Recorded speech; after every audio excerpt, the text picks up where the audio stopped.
Kakukuha ko lamang ng umorder ako ng timis para kay Mrs. at kay Juniorita. Tingnan nyo, nakita ko habang papauwi ako ito, nakita ko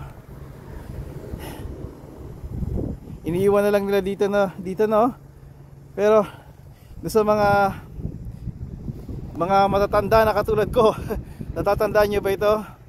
Lalo na yung nasa ibabaw na yan. Ito yung Akay. Lalo ko sa Pilipinas, ang malita ko, popular yan eh.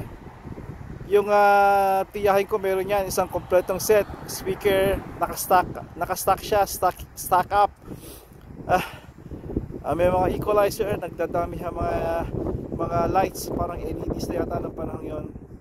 At itong Blu-ray, nalala niyo yung craze nito, kabaliwan nito nung nilabas ito.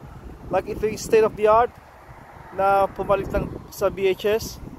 Blu-ray disc, I think may ang success nitong kwento ng success nito eh. Kwento ng tagumpay nitong Blu-ray disc. At nawala rin siya. I think kumuha ko nito ng bala, yung disc, transformer yata ng panahon yon. It's all blue. Blue yung case niya.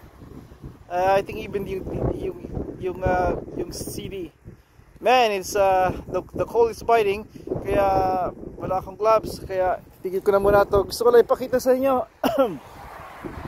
Nakakatuwa ang teknolohiya, talagang lumilipas.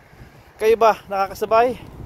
Oo, nakakasabay kayo, pero ako kailangan ko ng kape para mag jump start kasi napaka lupit ng panahon ngayon.